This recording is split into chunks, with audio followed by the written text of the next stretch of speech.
जय हिंद दोस्तों। तो आज हम लोग 17 जुलाई का करंट अफेयर्स देखने वाले हैं। आज है आपका 17 जुलाई 2025। तो आज का हम लोग करंट अफेयर्स देखने वाले हैं। कितने सारे ऑब्जेक्टिव बन सकते हैं आज की सेशन में हम लोग उसको डिस्कस करेंगे। सबसे फर्स्ट क्वेश्चन है आपका, हाल ही में हाल ही में किस देश के साथ डिजिटल साझेदारी यानी डिजिटल पार्टनरशिप को और मजबूत प्रदान करने के लिए समझौता किया गया है? तो आपका ऑप्शन ए है Germany, option B Japan, option C America, option D Britain. तो आपका करेक्ट आंसर ऑप्शन बी हो जाएगा, जापान। ठीक है, देखिए इसमें क्या कहा गया है कि भारत और जापान के बीच हाल ही में डिजिटल ट्रांसमिशन यानी 5G 6G technology, cyber security और आर्टिफिशियल इंटेलिजेंस के क्षेत्र में साझेदारी को और मजबूत करने के लिए समझौता हुआ है। यह समझौता भारत की डिजिटल इंडिया मुहिम को समर्थन देगा और जापान की टेक्नोलॉजी विशेषज्ञता को लाभ मिलेगा। जो भारत और जापान के बीच जो है हाल ही में डिजिटल ट्रांसमिशन यानी 5G और 6G टेक्नोलॉजी पर बातचीत हुआ है, जिसमें आपको एक समझौता हुआ है। यह समझौता भारत की डिजिटल इंडिया मुहिम को समर्थन देगा और जापान की टेक्नोलॉजी विशेषज्ञता का लाभ मिलेगा। ठीक है, चलिए नेक्स्ट है आपका क्वेश्चन 2। कौन सा भारतीय खिलाड़ी हाल ही में आईसीसी रैंकिंग में नंबर 1 T20 बल्लेबाज बना? तो आपका ऑप्शन है सूर्य कुमार यादव, विराट कोहली, शुभमन गिल, ऋषभ पंत। तो आपका जो करेक्ट आंसर हो जाएगा वो आपका हो जाएगा सूर्य कुमार यादव, यानी option A is the correct answer. इसका व्याख्या देख लेते हैं हम लोग, क्या बोल रहा है। सूर्य कुमार यादव ने अपनी शानदार बल्लेबाजी के कारण फिर से आईसीसी T20 रैंकिंग में पहला स्थान हासिल कर लिया। उनकी स्ट्राइक रेट, शॉट सिलेक्शन और कंसिस्टेंसी ने उन्हें विश्व में टॉप बल्लेबाजों में शामिल किया। कौन हुआ है? तो सूर्य कुमार यादव हुआ है। इसको याद रखेंगे, आईसीसी रैंकिंग में नंबर 1 T20 बल्लेबाज बना हाल ही में सूर्य कुमार यादव। अगला आपका क्वेश्चन 3, क्या कह रहा है ये, हाल ही में किस देश के में राष्ट्रपति चुनाव में महिला उम्मीदवार ने पहली बार जीत दर्ज की है? हाल ही में किस देश में राष्ट्रपति चुनाव में महिला उम्मीदवार ने पहली बार जीत दर्ज की है? तो आपका ऑप्शन है अमेरिका, फ्रांस, ईरान, मैक्सिको। तो आपका ऑप्शन डी करेक्ट हो जाएगा, मैक्सिको। ठीक है, देखते हैं इसका व्याख्या। तो देखिए यहाँ पे क्या बोला गया है, मैक्सिको की क्लाउडिया शिनबाउम। ठीक है, कौन है, नाम क्या है उनका, क्लाउडिया शिनबाउम। ठीक है, देश की पहली महिला राष्ट्रपति बनी। यह लैंगिक समानता और महिला सशक्तिकरण की दिशा में मैक्सिको के लिए एक ऐतिहासिक कदम है। मैक्सिमम क्या बोल रहा है ये कि मैक्सिको में सबसे महिला फर्स्ट टाइम जो वहाँ का प्रेसिडेंट बनी, उनका नाम है क्लाउडिया शेइंबाउम। ठीक है, इसको याद रखेंगे। कहाँ की बनी है? मैक्सिको की बनी है, ध्यान रखेंगे इसको। अगला आपका क्वेश्चन 4, भारत का पहला हाइड्रोजन आधारित ट्रेन प्रोजेक्ट कहाँ शुरू किया गया है? तो आपका ऑप्शन है भुवनेश्वर, भोपाल, वाराणसी, पुणे। तो आपका ऑप्शन बी करेक्ट हो जाएगा, भोपाल। ठीक है, देख लेते हैं इसका व्याख्या। क्या बोल रहा है, भोपाल में भारत की पहली हाइड्रोजन फ्यूल सेल पर चलने वाली, किस पर चलेगी ये, हाइड्रोजन फ्यूल सेल पर चलेगी, चलने वाली ट्रेन का परीक्षण सफलतापूर्वक किया गया है। यह परियोजना भारतीय रेलवे के कार्बन उत्सर्जन को कम करने की दिशा में एक बड़ा कदम है। कार्बन उत्सर्जन मतलब कोयला की ये बात कर रहा है। ठीक है, कार्बन उत्सर्जन कोयल की बात कर रहा है। जब ये ट्रेन हाइड्रोजन फ्यूल सेल पर चलने वाली जब ट्रेन आएगी तो कार्बन उत्सर्जन यानी कोयला का जो खनन मतलब जो उसका ज़्यादा प्रोड्यूस होता है, जो ईंधन के रूप में ज़्यादा यूज होता है, उसका कम होगा। ये कहीं ना कहीं हमारे इंडिया के लिए बहुत बड़ा कदम है। तो इसका जो परियोजना हुआ है, जो इसका परीक्षण हुआ है, वो भोपाल में हुआ है, मध्य प्रदेश में हुआ है, ध्यान रखेंगे इसको। अगला आपका क्वेश्चन 5, 2025 का नोबेल शांति पुरस्कार किसे दिया गया? 2025 का नोबेल शांति पुरस्कार किसे दिया गया? आपका ऑप्शन है Greta Thunberg, Kailash Satyarthi, doctor Denis Mukwege, Maria Ressa. तो आपका जो करेक्ट आंसर होगा ग्रेटा थर्नबर्ग, यानी ऑप्शन ए इसका राइट आंसर हो जाएगा। ठीक है, देखते हैं इसका व्याख्या। देखिए क्या बोल रहा है ये, पर्यावरण कार्यकर्ता ग्रेटा थनबर्ग को, जो ग्रेटा थनबर्ग है वो क्या है? पर्यावरण कार्यकर्ता है। ठीक है, क्या है वो? पर्यावरण कार्यकर्ता है ग्रेटा थनबर्ग। पर्यावरण कार्यकर्ता ग्रेटा थनबर्ग को जलवायु परिवर्तन के खिलाफ वैश्विक स्तर पर जन जागरूकता फैलाने के लिए नोबेल शांति पुरस्कार मिला। इन्होंने युवाओं को पर्यावरणीय मुद्दों पर संगठित किया। इन्होंने युवाओं को किस मुद्दे पर संगठित किया? तो आपका हो जाएगा पर्यावरणीय मुद्दों पर। ठीक है, ये जो थे पर्यावरण कार्यकर्ता, ठीक है, जो ग्रेटा थनबर्ग है वो पर्यावरण कार्यकर्ता है, याद रखेंगे। चलिए अगला आपका 6 नंबर, हाल ही में इस राज्य ने मुख्यमंत्री किसान ऊर्जा सुरक्षा योजना शुरू किया है। तो आपके ऑप्शन है महाराष्ट्र, उत्तर प्रदेश, गुजरात, मध्य प्रदेश। तो ये आपका ऑप्शन सी करेक्ट हो जाएगा, गुजरात। ठीक है, चलिए क्या बोल रहा है ये ध्यान से समझेंगे। गुजरात सरकार ने किसानों को सोलर पंप और सस्ती दरों पर बिजली देने के लिए मुख्यमंत्री किसान ऊर्जा सुरक्षा योजना, यानी मुख्यमंत्री किसान ऊर्जा सुरक्षा योजना की शुरुआत की है। इसका उद्देश्य कृषि में बिजली की निर्भरता को कम करना और सौर ऊर्जा को बढ़ावा देना है। ठीक है, गुजरात सरकार जो है वो किसानों को सोलर पंप और सस्ती दरों पर बिजली देने के लिए, ठीक है, क्या इस योजना का उपयोग किया है? तो आपका वो मुख्यमंत्री किसान ऊर्जा सुरक्षा योजना का यूज किया है, जिससे कृषि में बिजली की निर्भरता को कम करना और सौर ऊर्जा को बढ़ावा देना है। ठीक है, यहाँ पे जो सीएम का मेन मोटिव है वो है कि जो किसान है वो बिजली का ज़्यादा से ज़्यादा यूज ना करके वो सीएम द्वारा दिया गया सोलर योजना का लाभ लें। ठीक है, चलिए अगला आपका है 7 नंबर, हाल ही में लॉन्च हुआ इसरो का गगनयान मिशन किस उद्देश्य के लिए है? जो हाल ही में इसरो ने जो अपना गगनयान मिशन लॉन्च किया है वो किस उद्देश्य के लिए है? आपका ऑप्शन है चंद्रमा पर रोवर भेजना, मंगल मिशन, मानव को अंतरिक्ष में भेजना, सूर्य का अध्ययन। तो ऑप्शन सी आपका करेक्ट हो जाएगा, मानव को अंतरिक्ष में भेजना। जैसा कि भी आपको पता है अभी शुभांशु शुक्ला है, वो अभी अंतरिक्ष में गए हुए हैं। आज वो शायद वापस भी आने वाले थे। ठीक है, शायद मेरे को कंफर्म नहीं है बट वो आ भी गए होंगे। तो शुभांशु शुक्ला जो वहाँ पे अंतरिक्ष में गए थे, तो जो इसरो का गगनयान मिशन का उद्देश्य मानव को अंतरिक्ष में भेजना था। ठीक है, इसका देखिए व्याख्या क्या बोल रहा है, ध्यान से समझेंगे। गगनयान भारत का पहला मानव युक्त अंतरिक्ष मिशन है।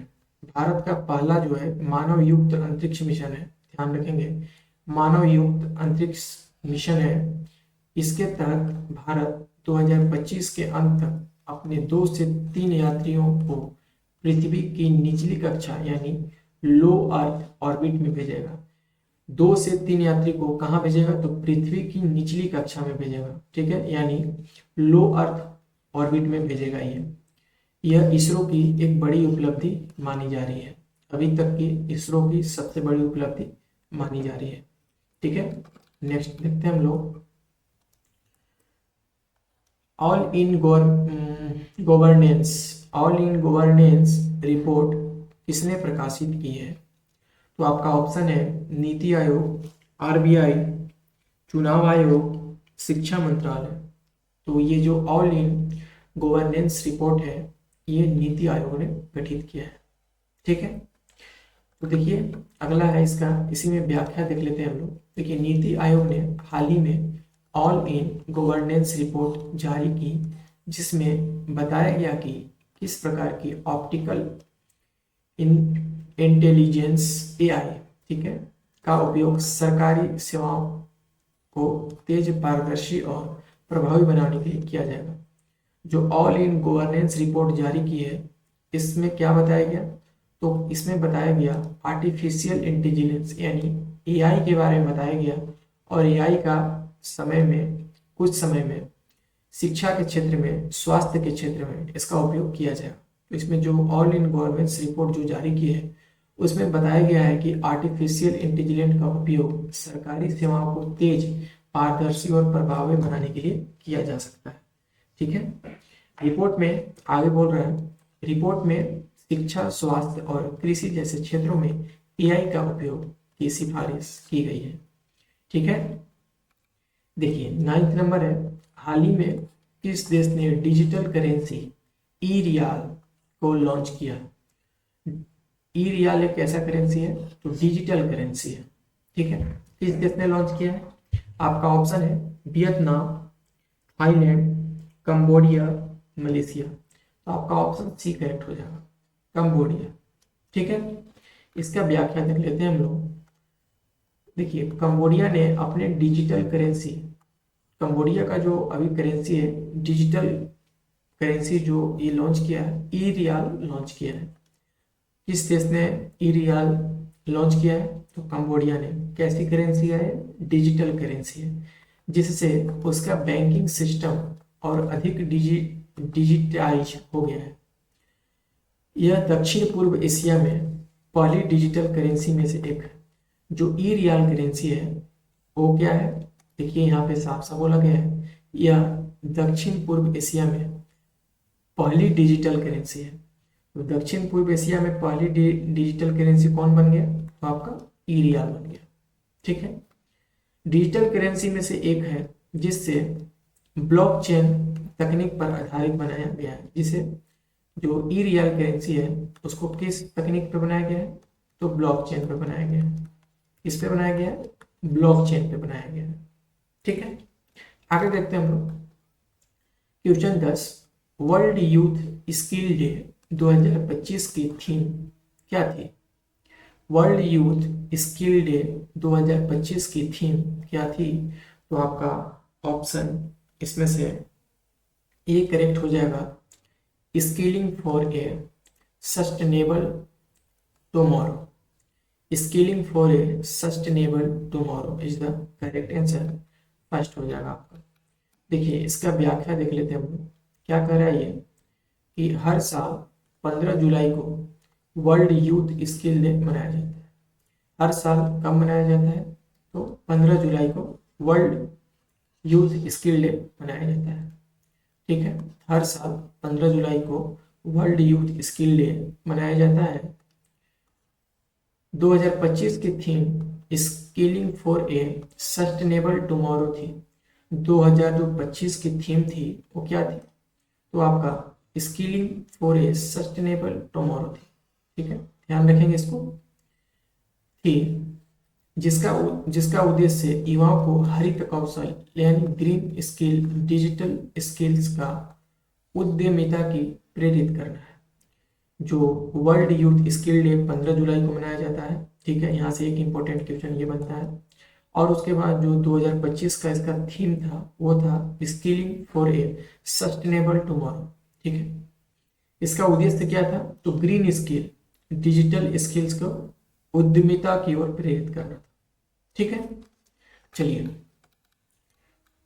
11th नंबर, हाल ही में भारतीय नौसेना के नए प्रमुख कौन बने।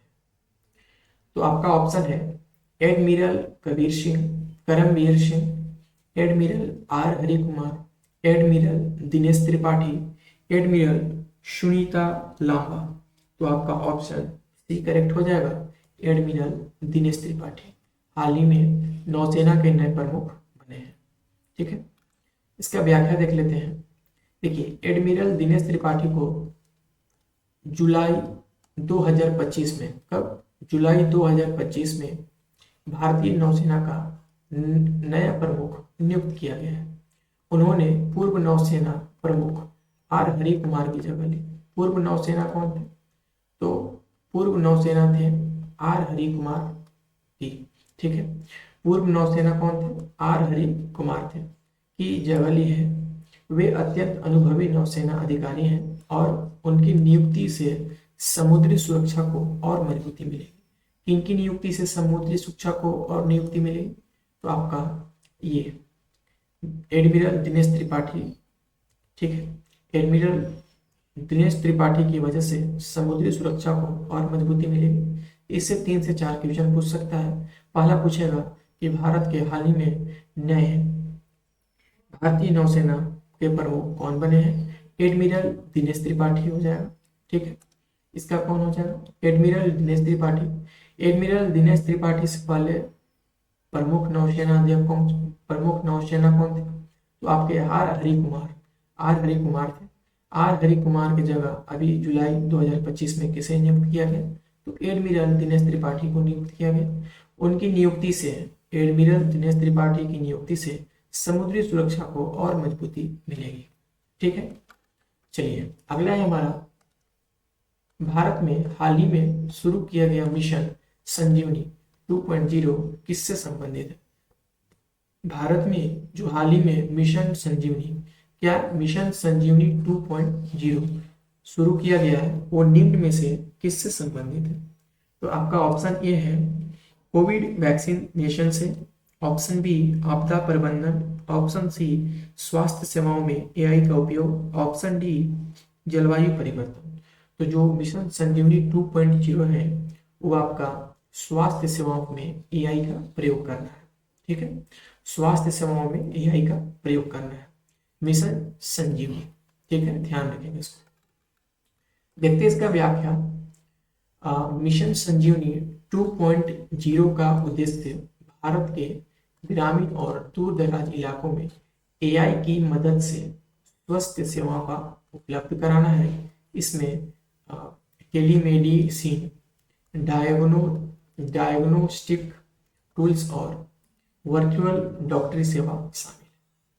जो भारत ने भी नया नया मिशन शुरू किया है, मिशन संजीवनी, वो आपका किससे संबंधित है? तो आपका संबंधित है स्वास्थ्य सेवाओं में एआई का प्रयोग हो, ठीक है। इसमें क्या होगा, ध्यान से समझेंगे। इसमें टेलीमेडिसिन, डायग्नोस्टिक टूल्स और वर्चुअल डॉक्टरी सेवा शामिल है, ठीक है। याद रखिएगा, इंपॉर्टेंट है। मिशन संजीवनी किससे संबंधित है? तो स्वास्थ्य सेवाओं में एआई का प्रयोग से संबंधित है। नेक्स्ट देखेंगे हम लोग 13 नंबर। हाल ही में किस देश ने बायो डिजिटल ट्विन नामक नई तकनीक शुरू की है? हाल ही में किस देश ने बायो डिजिटल ट्विन नामक नई तकनीक शुरू की है? Option A Bharat, option B Japan, option C दक्षिण कोरिया, ऑप्शन डी अमेरिका। तो आपका ऑप्शन डी करेक्ट हो जाएगा, अमेरिका ने हाल ही में बायो डिजिटल ट्विन नामक नई तकनीक शुरू की है। किसने की है? अमेरिका ने की है। व्याख्या देख लेते हैं इसका। तो देखिए, बायो डिजिटल ट्विन तकनीक एक उन्नत हेल्थ टेक्नोलॉजी है। जो ये देखिएगा, बायो डिजिटल ट्विन एक उन्नत हेल्थ टेक्नोलॉजी है, ठीक है। बायो डिजिटल ट्विन क्या है? तो एक उन्नत हेल्थ टेक्नोलॉजी है जिसमें व्यक्ति के शरीर का एक वर्चुअल डिजिटल मॉडल तैयार किया जाता है। इसमें क्या तैयार किया जाता है? तो शरीर का एक वर्चुअल डिजिटल मॉडल तैयार किया जाता है। अमेरिका में इसे चिकित्सा अनुसंधान और रोग पूर्वानुमान के लिए शुरू किया गया है। अमेरिका में इसे किस लिए शुरू किया गया है? तो चिकित्सा अनुसंधान और रोग पूर्वानुमान के लिए शुरू किया गया है, ठीक है। चलिए, थोड़ा सा वॉइस में प्रॉब्लम आ रही होगी बिकॉज अभी माइक मैंने ऑर्डर किया हुआ है, ठीक ना। 2 से 3 दिनों के चार में यहाँ पे अब मेरा माइक आ जाएगा, ठीक ना। तो उसके थोड़ा इग्नोर कीजिएगा, हो सके तो हेडफोन का यूज कीजिए अभी कुछ दिनों तक, फिर धीरे धीरे माइक सही हो जाएगा तो फिर मैं अच्छा सा यहाँ प्रोवाइड करा दूंगा। चलिए, तो नेक्स्ट क्वेश्चन है आपका 14। हाल ही में भारत ने किस देश के साथ साइबर सुरक्षा समझौता किया है? आपका ऑप्शन है रूस, इजराइल, सिंगापुर, फ्रांस। तो आपका सी करेक्ट हो जाएगा, सिंगापुर। क्या बोल रहे हैं, साइबर सुरक्षा समझौता किया है। भारत ने किस देश के साथ साइबर सुरक्षा समझौता किया है? किसके साथ किया है? सिंगापुर के साथ किया है। ठीक है, देखिए भारत और सिंगापुर के बीच साइबर सुरक्षा के क्षेत्र में समझौता हुआ है। ठीक है, साइबर सुरक्षा के क्षेत्र में समझौता हुआ है। इसका उद्देश्य दोनों देशों के बीच डेटा सुरक्षा, साइबर अपराध रोकथाम और डिजिटल ढांचे को मजबूती को बढ़ावा देना। ठीक है, तो आज का ये लेक्चर हम लोग यहीं पर रखते हैं। ठीक है, तो कल के लेक्चर में हम लोग देखेंगे कल का करंट अफेयर्स। फिलहाल आज के लिए इतना ही। चैनल पर नए होंगे तो चैनल को सपोर्ट कीजिएगा। मिलते हैं नए लेक्चर के साथ, तब तक के लिए बाय।